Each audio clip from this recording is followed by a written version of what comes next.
Good evening, everyone. Thank you so much for joining our session today. I begin today by acknowledging the traditional custodians of the land on which we meet today and pay my respect to their elder past and present. I extend my respect to all our gurus around the globe. My sincere gratitude for Vaibhavi, Deepti and Pravina for looking after the poster and all the technology needs.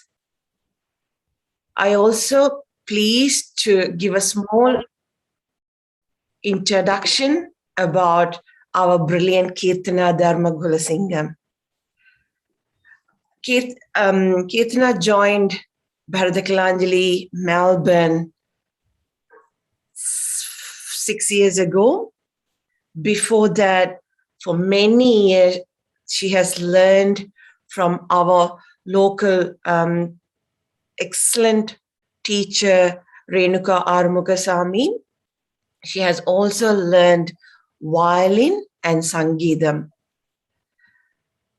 Everyone thinks I have a soft corner for Kirtana because for many reasons I love this child. One thing that I always admire on her is her love for Tamil.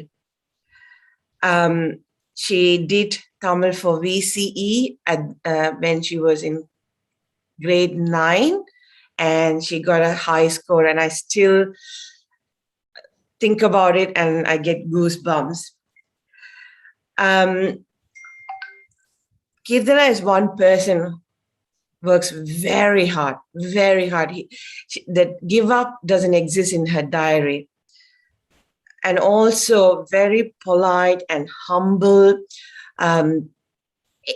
willingness for anything and everything. She's currently doing medicine at Monash University, completed her first 2 years and now almost finishing her 3rd year.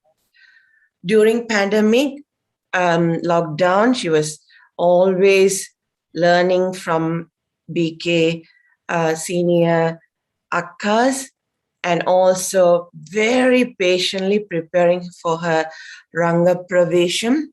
Touch wood, if everything goes as we plan, she'll be staging her Ranga Pravesham in February 2021. Currently, she's also learning from my own guru, P.T. Narendrananna. At the same time, she's so fortunate to learn from Venkatakrishnan and Brinda. Over to you, Kirtana. Best wishes, Amma. Thank you, Radhika Aunty. I don't know what to say to those words, but thank you very much. I appreciate you so much. So moving on, hello everyone. Welcome to day 3 of Venkatkrishnan Natyam School's Navaratri series. Just before I introduce our presenters for today, I have a couple of housekeeping reminders for everyone. Please remember to stay on mute to avoid any distracting background noise. And please try your best to keep your cameras on so it's as engaging as possible. Our timeline for tonight is we will hear from Brinda and Venkat teacher for about 30 to 40 minutes and then go into a question and answer segment. If you think of a question, please feel free to message me in the chat. Now I would like to introduce our presenters for tonight, Venkatakrishnan Mahalingam and Brinda Kannamma, who will be presenting on the topic Shakthi, the eternal reality of existence through Geetham Nrithyam.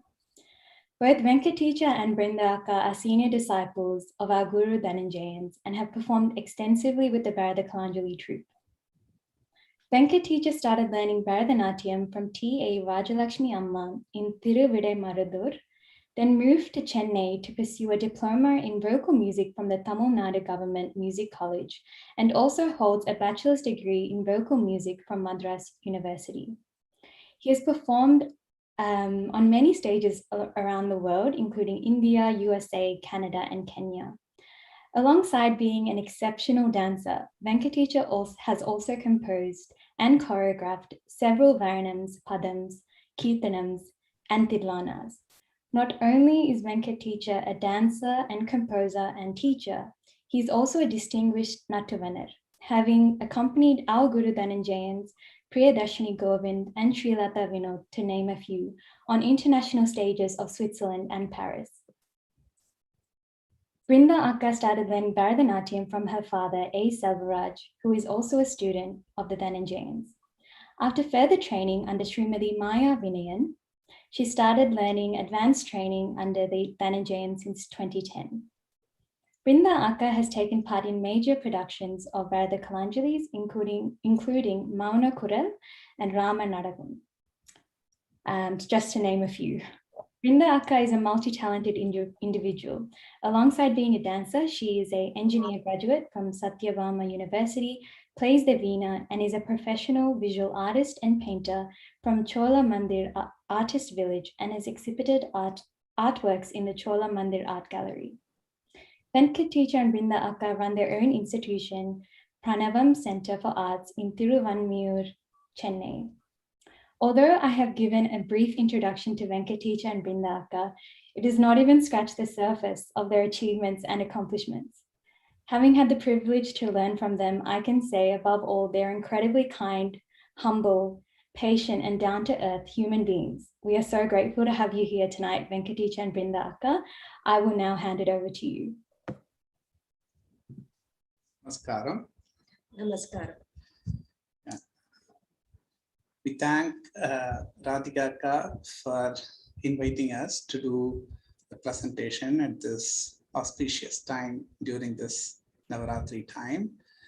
And in this presentation, we would like to share our perspectives of the Shakti, the eternal force, and we would like to share it through Geetham and Nrithyam.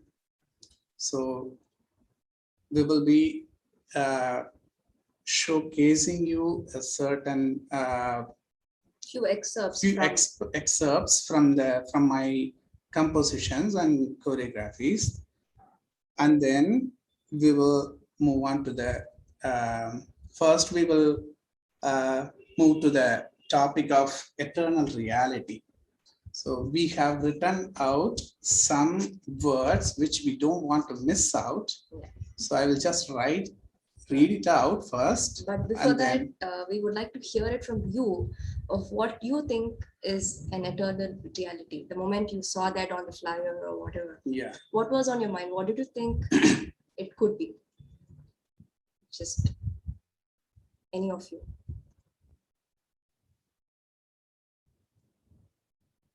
Any ideas? When I first heard about your topic, I thought about how dance and music, it's carried out through generations. It never dies out. So it's eternally in our own reality. And it's always going to live on. And that's what I thought about. All right. Okay. And in the chat, Sudakshina Akka has put soul or Atma. Yes. Yes. Okay. Yeah. Yeah. So in our perspectives, so eternal reality is the revelation of ourselves. It is not going to be something, very different than what you are saying just now. Yeah. The only reality which outlasts everything and remains forever without beginning and an end is the all-pervading indestructible self. So the eternal reality, the revelation of ourselves, the revelation, the word that describes the one who travels through the journey of life and the seeking or the searching of oneself. And through the journey, you also being a realized soul, yet there are more revelations that comes through, and the only reality which outlasts is the seeking, the searching that goes on and on forever. And it remains forever until our last breath. There is no And beyond. Yes, and beyond too. That is why we kept the word eternal reality. So it is the enduring process of from the past and to the present and to the future also by generations and generations. And there is no beginning and end, as I said, and it's all pervading and indestructible self. So when it comes to the self, it is the self that doesn't have a form, and it's all pervading, and it is indestructible. Indestructible in a sense, the self as in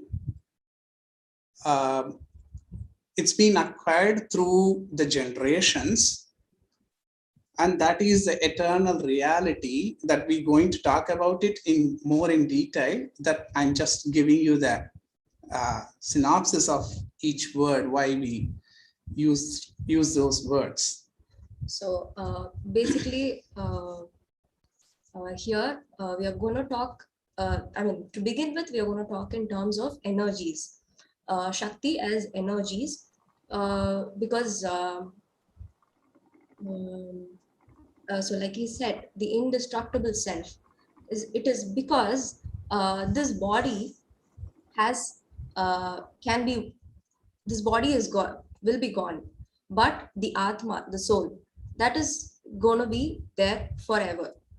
So we are we are the Anu of the Paramanu. So the Paramanu is something that's very huge. So, and we are just a part of it. And all of us are a part of it. And all of, so by which it means all of us are a part of the Paramatma. So to that concept, Shakti is the force. She is the dynamic state, But so if Shakti is the dynamic state, Shiva is the static state, the state of nothing.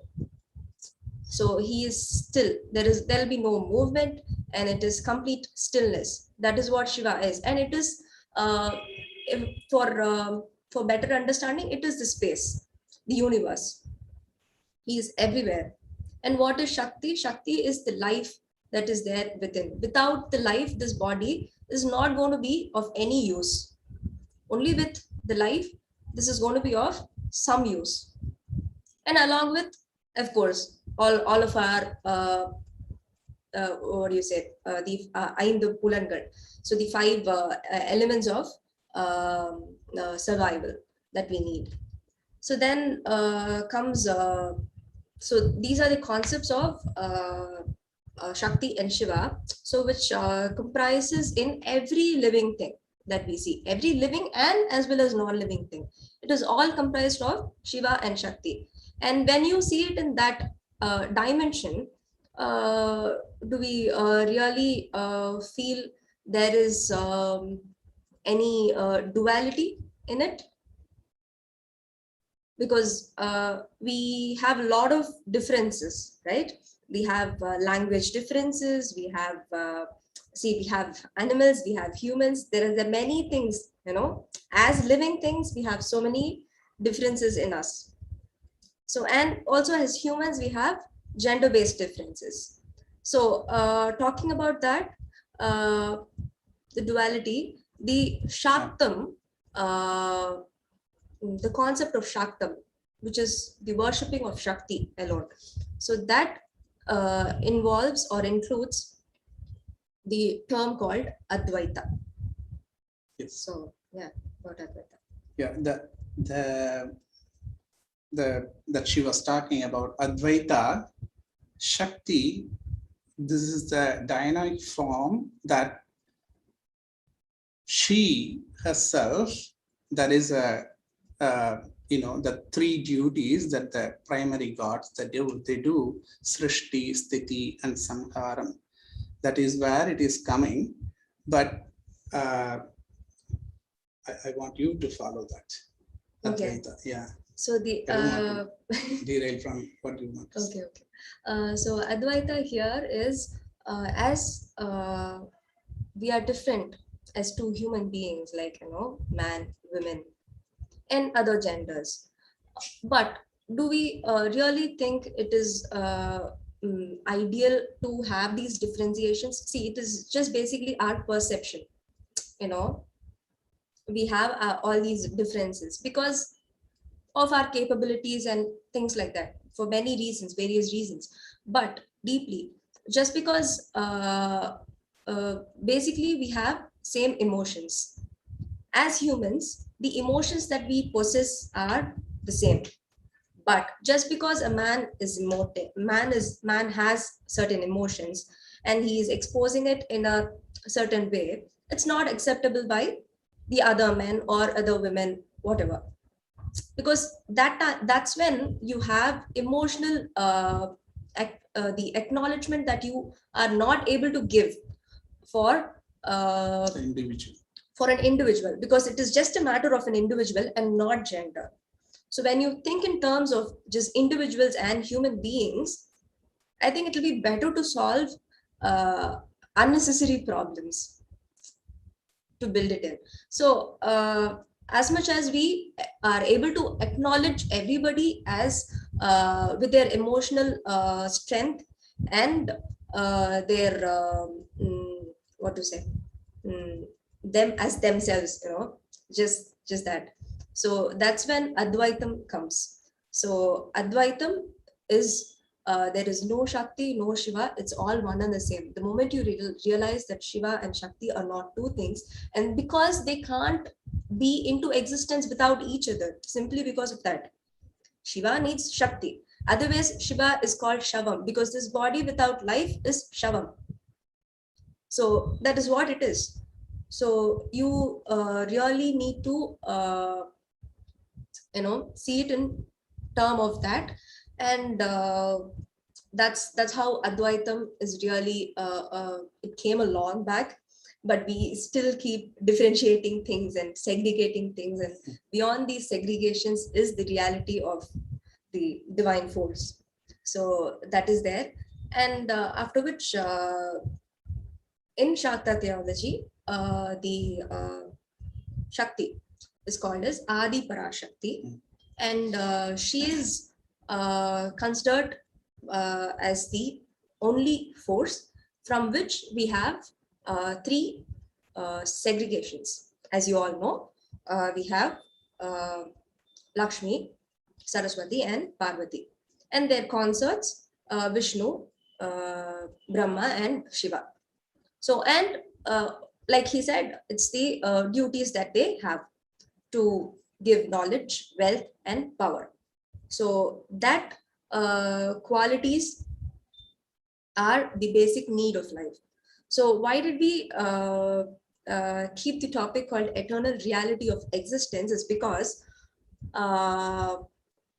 if you think, all of us possess these 6 qualities, which is Kama, Krodha, Lobha, Madha, Matsarya, Moha. So all these 6 qualities are the reason for our life and existence, for us to still live also. Because only when all these 6 qualities are in the ratio, How you deal proper with it. ratio, you will still be living. Yeah. Without which you can't live also. That is also there. But you need to know and identify, because if at all, for instance, it's all connected. All these 6 are connected. Because when there is lust is not just desirable lust, desire for anything, like for a land, for a woman, for a man, for a thing, for any particular thing, the desire, it has to be under control. If it goes out of the proportion, it is going to cause several problems. So knowing that the action and its reaction and what all it will tag you and bring you to, so that is when you apply your knowledge. That is when you need the kataksham of Saraswati, probably.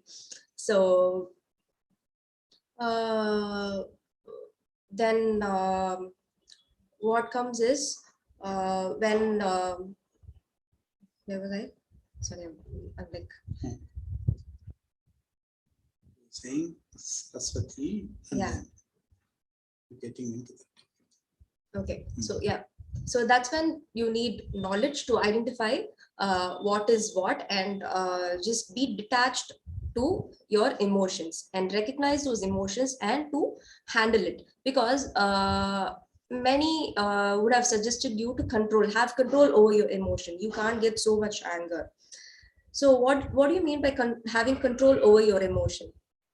All these emotions are your reality, because through any human being from the past, even a child that is going to be born is going to go through this same cycle. This cycle of life is what is reality of Shakti. So that is, it's a process. It will continue whether you're today here or not. It is going to continue through you and through someone else and through everybody else. So when you have a problem, or when you identify something and you should not have control over your emotion. So without having a control over emotion, how do you handle it? You need to understand it. Why are you getting angry? Why are you feeling so desired for something like that? What is making you, what is it that is triggering you to want something, that need? So identifying and going back to the root cause might help you think and know whether it is needed for you at this point of time, at the present, or not. So that is having the knowledge and to think whether it is needed or not. So when we say Saraswati as the goddess of knowledge, we always say, you have to study more. It's all in the books, whatever is there, whatever is given. But we forget about what real knowledge is. Real knowledge is how the way you live.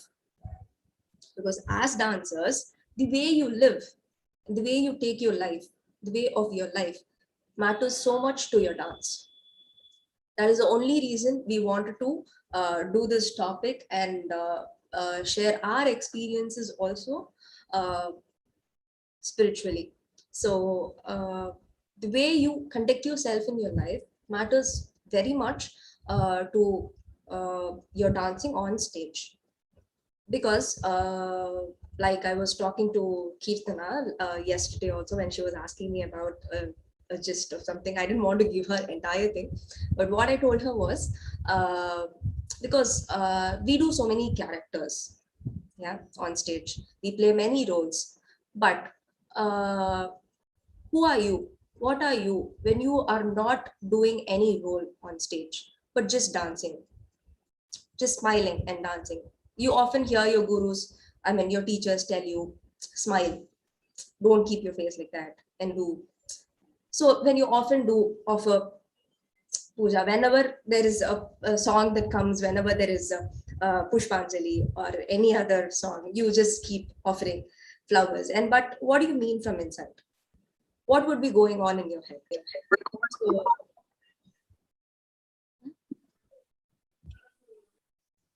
okay. So that inner conversation that you have is something that we'll be talking about. Yeah. So that is that she is coming to say that how you bring out the bhakti bhavam. That is basically that what we, the leading your life to the ultimate goal, that is liberation. So bhakti bhavam, that comes only by the ultimate admiration towards a subject, or in whichever way you decide to see, or in the form of any deity. So in Indian culture, what we have is the ultimate comfortable, easy way of accessing the admiration in the idol worship form.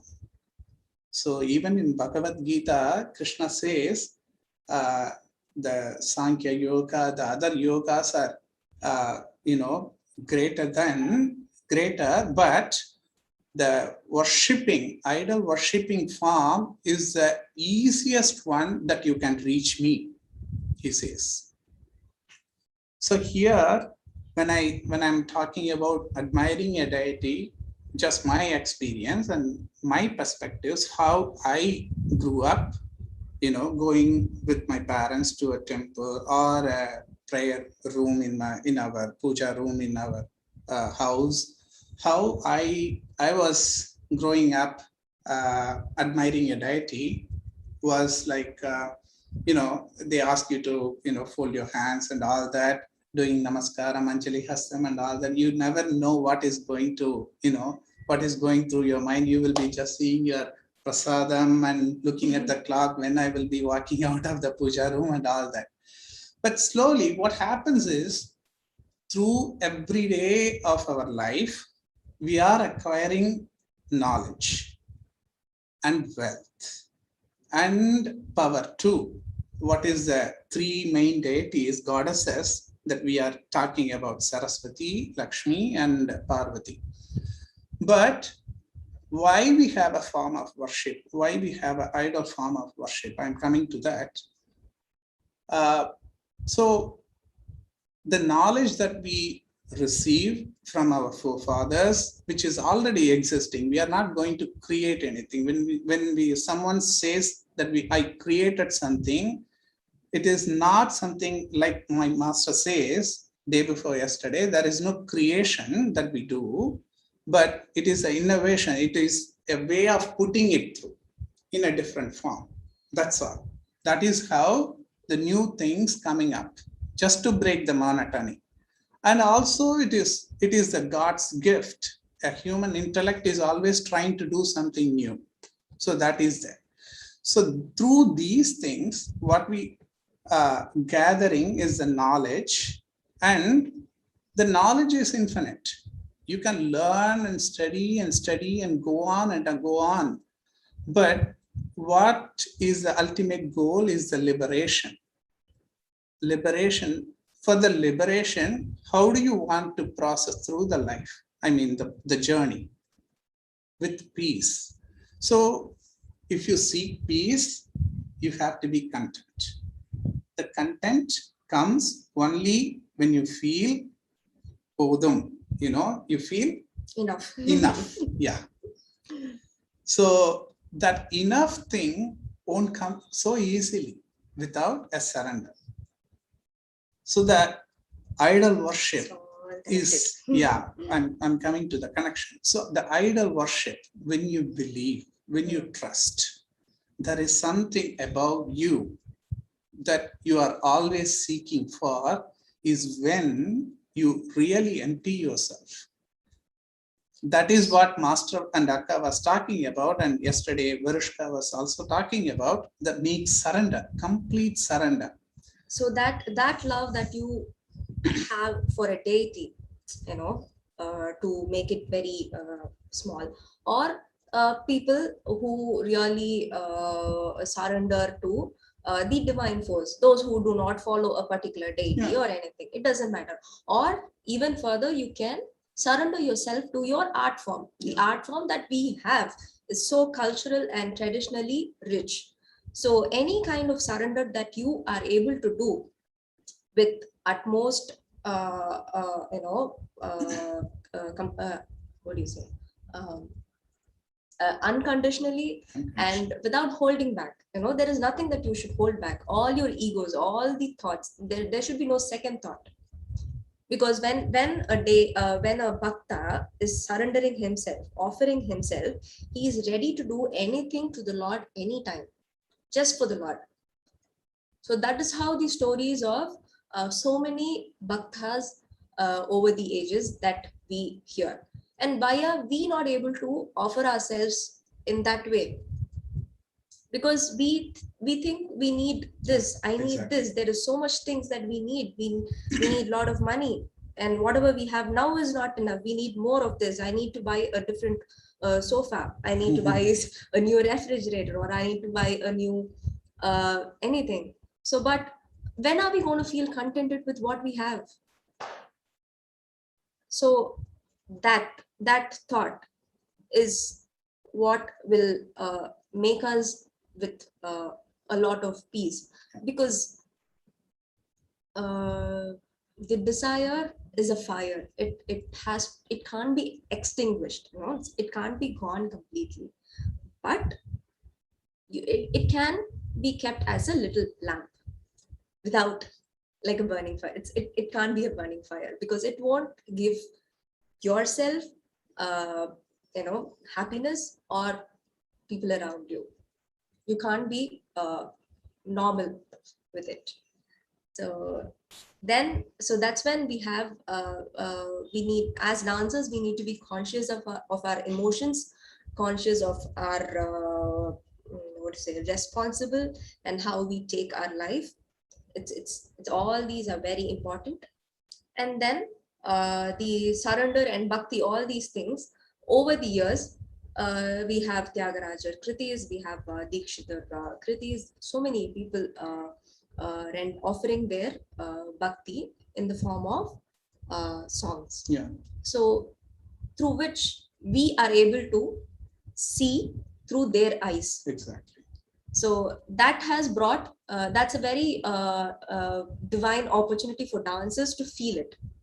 You know, for anybody who hear it, they just hear it and they imagine. But as dancers, we are able to feel it even more in depth, and that's when you are able to react to it, right? So when you react to it, that's when other people who see what you dance feel it so touched. That's when they have tears in their eyes when they see you dance to some song, because the raga, the thala, the lyric, and the way you move to a particular tune, it all gives them that emotion. So here we have and before that, I just want to add one more, just another dimension to that, is why we most of the time we address when we talk about spirituality, divine qualities, the self. The self is, as in Tamil சொல்றதுன்னா மனசாட்சின்னு சொல்லுவாங்க. So somewhere I read, and I also believe in it, and the manasachi அப்படிங்கிறது தான், that is the first reflection through your mind. It says something very intuitively. Yeah, you call it intuition also. And but what happens is, through the flickering mind, it goes through a turmoil of events in a fraction of a second, and you don't believe your manasachi, that is your intuition. And most of the time, if you see that your intuitions are always right, because we born with that system, the good deeds and the positive aspects of it. But we are the ones, not listening to the self, but listening to our ego, that is our intellectual, comparing to the things that is around us. Who is better than me? He or she dancing better than me, and what I am doing, and comparisons. Mostly through the comparisons, we lost ourselves most of the time. And that is when we get disconnected to the ultimate self. So the self that we have it in our core is always saying the right thing. But we are the ones, through our intellect and the knowledge that we gathered here after our birth, what happens is the confusion. And through the confusion also, you can come out only by bhakti. Only by bhakti, only when you surrender, only when you are not acknowledging yourself with your ego, but you are just a particle of the ultimate self. Yeah. Thank you, teacher and Bindaka. Am I able to interrupt with a few questions? I've just got them flowing into the chat, and I'd like to ask them at the right point now. So would you be able to tell us from your own experience how you came to develop that bhakti and this connection with the higher being, and how were you able to incorporate that into your dance? It's over a period of time, because since my childhood, my mother, she was very devoted. She often follows everything, Shashti, Chaturthi, any viradam that comes. I've seen her do all the viradas and all the things. And I've grown up listening to all those stories that she has told me. And that has really helped me have that excitement for God. And but when I came to an understanding, I don't know, because initially I was a lot of thoughts that came for my own self. So that maybe probably it happens to everyone. I don't know, like thinking about only ourselves, being, I am very important, I have to be positive, that we deal with so much. So it's important for me to be happy. When I am happy, everything will be good and all that. But the moment, I think even after marriage, it was very evident for me to realize that there was so much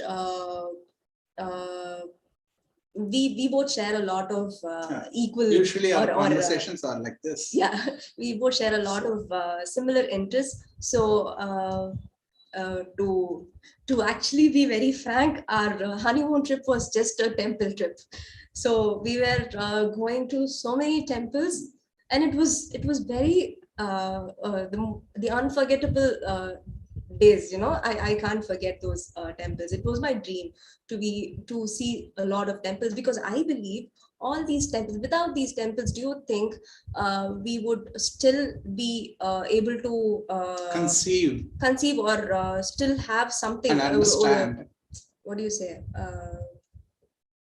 a proof for this culture and tradition, without having huge temples? Because they stand over time now. They show us so much of culture and tradition and everything around them. So I really value that, and it has all happened to me over time. So, and I feel very blessed and fortunate to have understood, and I'm still able to grasp so many things of reality. Yeah. Yeah, So for it's me, just over time. yeah. It's not very definite. I Yes, can't term it definitely. into this is when it happened. Yeah. Because many times when I listen to many songs, it deeply touches me.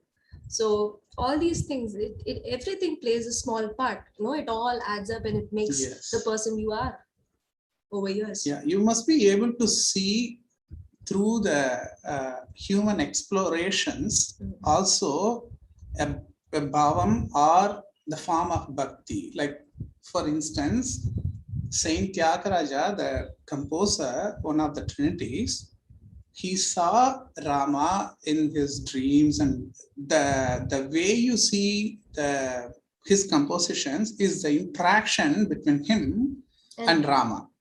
So when I was like 10 years old, 12 years old, I have learned all this kirtanas of Tyagaraja.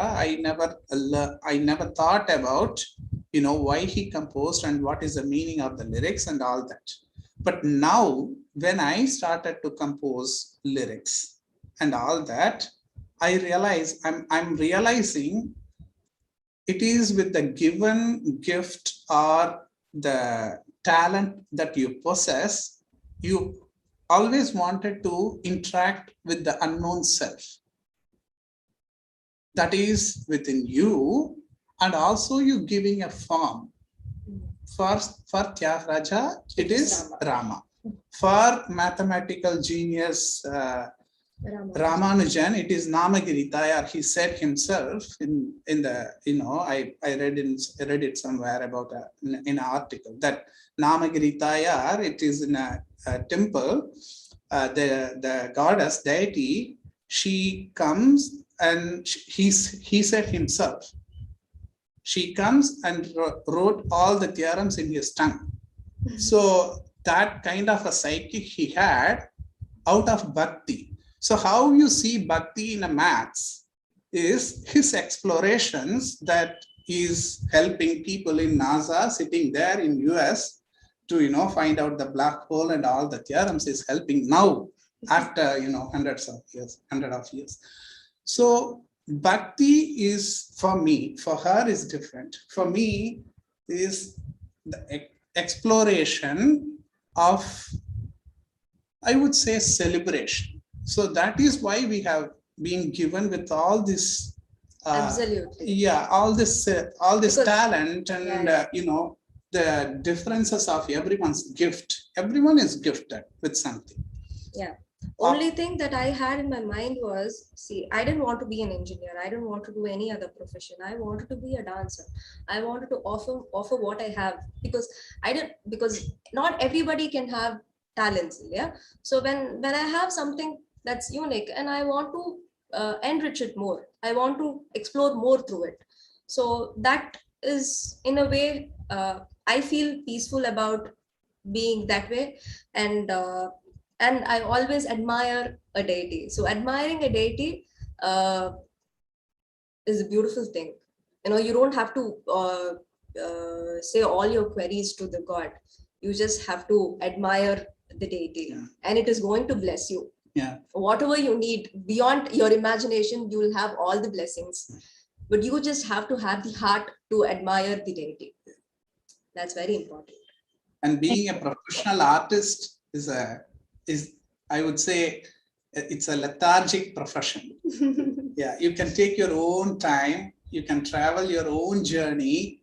If you are not, being competitive with other people, you can just you can do it. Yeah. Yeah.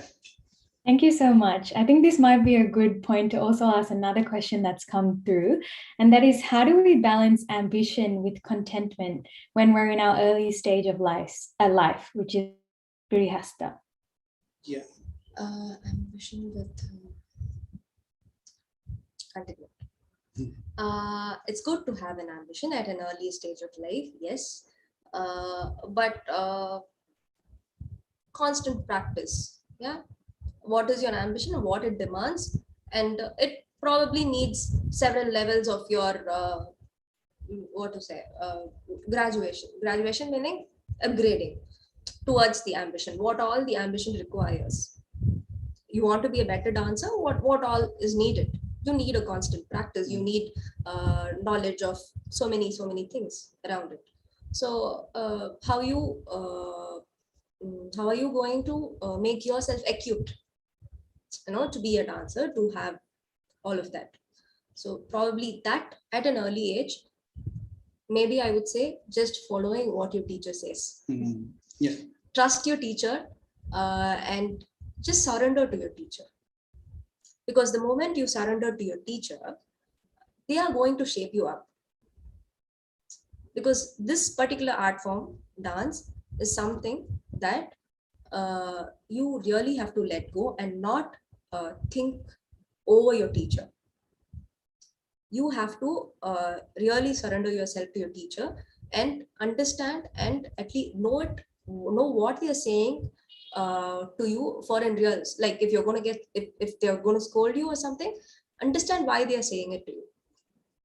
Understand how can you make it right, technically and emotionally, everything. You have to deal with all that. So it's just that, and that will take you, because art, we believe art by itself, when you just follow it, it is going to take you where you have to go. You don't have to take art along and go wherever you want, because art knows the way. Yeah. And keeping an ambition is good, and setting a goal, like, keeping a goal and traveling towards that. But I would say live at the present, and every day is important. Like Master used to say very often, it's not about how many years or days, how, the hard work you are putting. It's the hours that how much you spend is matters. Every day it matters. That is the ultimate idea of it. Yeah, I've been dancing for 15 years. Is not a thing. It's not a big thing. How many hours? If you are very ambitious about dancing, how much of hours you are spending for dancing every day is all matters. and you have to be content with the outcome. If you are not practicing, the next day teacher is yelling at you, you have to be content with that yelling. You have to accept it. Yes. I'm saying probably in a rude way, but that is the reality. You know, that is the reality. That is the eternal reality. If you don't practice. Yeah. So every day, if you have an ambition, you have to keep in touch with that. And whether you don't like it or like it, what happens is over the period of time, our human intellect is made it in a such way, but that over a period of time, when you practice and practice and practice, you become of it.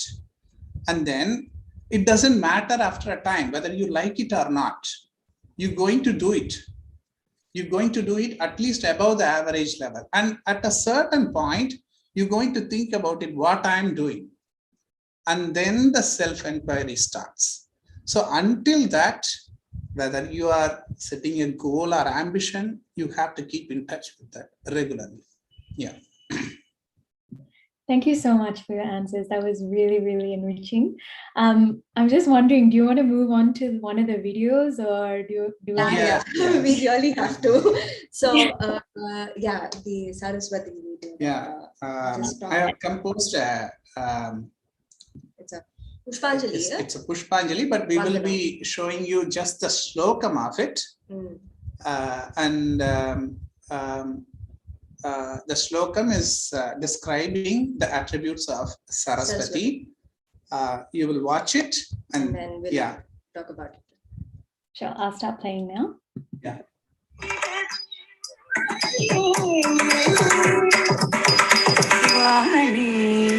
सकल गंधा पोषणी पद्मासिनी ज्ञान स्वरूपिणी सकल गंधा पोषणी पद्मासिनी ज्ञान स्वरूपिणी गायक नाट्य विद्या प्रदर्शिनी गायक नाट्य विद्या लक्ष्मी काली सकल गंधा पोषणी पद्मासिनी ज्ञान स्वरूपिणी गायक नाट्य विद्या प्रदर्शिनी मां काल शरण दर्शनी मां काल शरण दर्शनी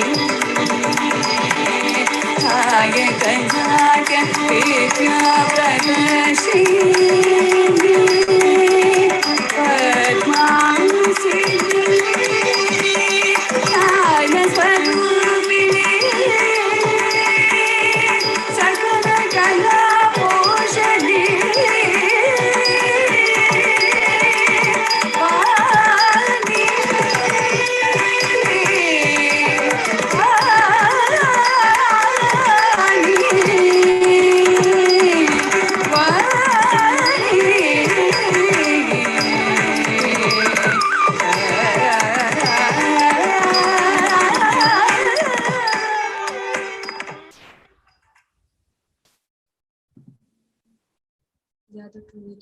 Yeah, it was just an excerpt that I composed on Saraswati, and it is talking about what we have been talking about, the self and the surrender.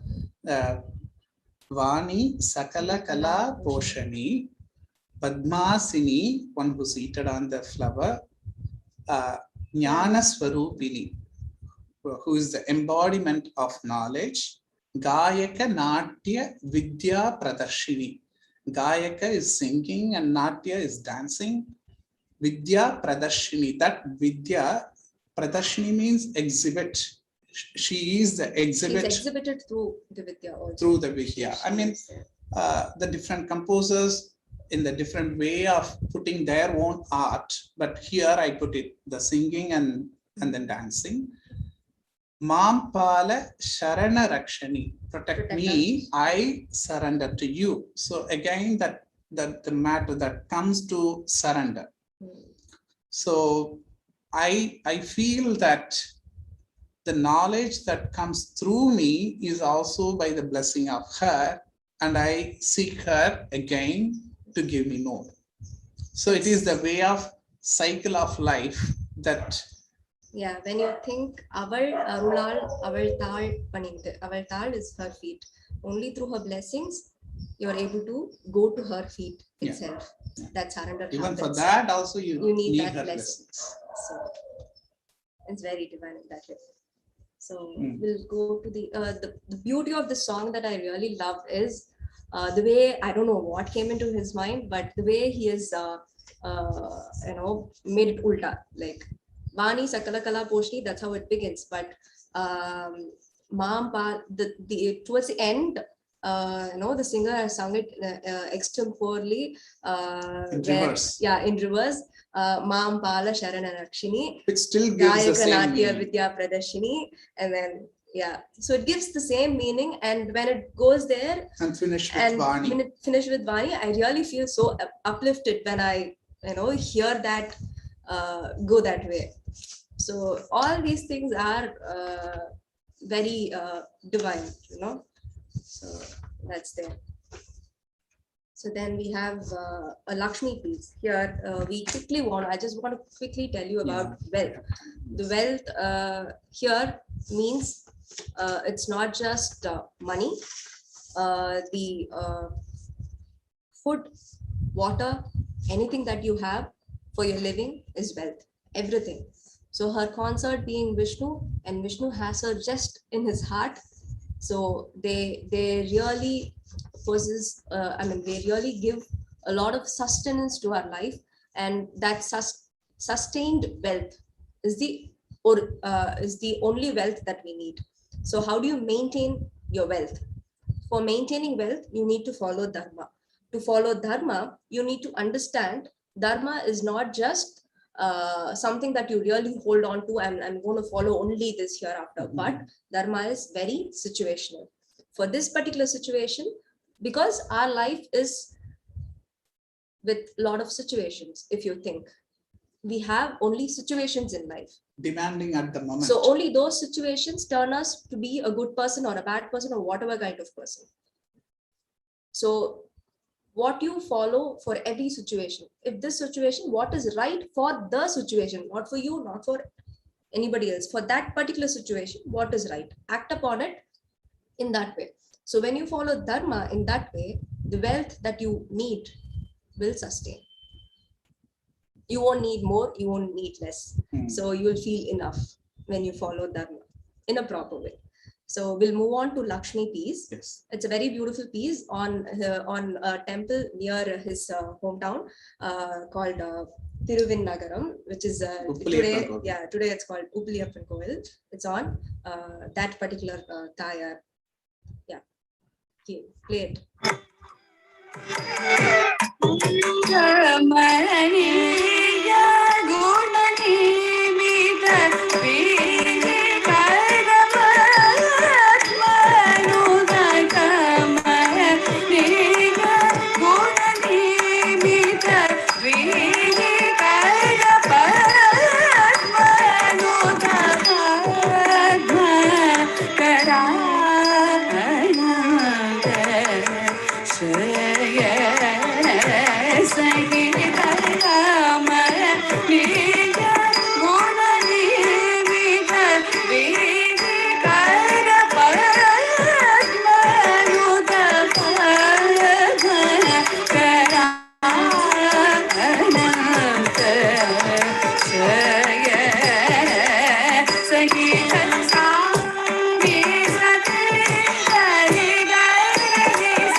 Yeah. So Yeah. we have 5 more minutes. Yes, we do. What would you like to do? We can answer. There's so many more questions in the chat, or would you like to talk about the Lakshmi piece? It's up to you. No, maybe we go for questions. Okay. So another question is, so what are your tips for maintaining a feeling of contentment in a society which is largely materialistic? And this is referring to something you said a lot earlier. Can you ask again? Sorry, yes. What are your tips for maintaining a feeling of contentment in a society which is largely materialistic? Yeah, the thing that we perceive that we have been the wrong kind of perceptions being putting through as knowledge. That is why we get confused. What is material? All we need is 3 times of food a day and a good sleep. And then what? You need some acknowledgement with your people around you and everything. If you see rest of the thing, whatever you are doing it in your life, are we really dedicating them, all the deeds to the people around us? Is very, very less. Maybe to some extent to our family members, but the society which forms nowadays is completely different. So if we get caught up with that competitive mind, we only ask ourselves, what is the relevance? But if you put it aside and see what is needed for a human to have a peace, a basic knowledge, or the knowledge that you can strive for whatever it is, but the surrender. And then same thing with wealth and same thing with power. The more you acquire power, the more you are going to be restless. So that is how you have to see the life. It is because if you're in a higher position in your life and you're responsible of many things, you need to know how to handle your responsibilities. Yeah. So what needs to be done?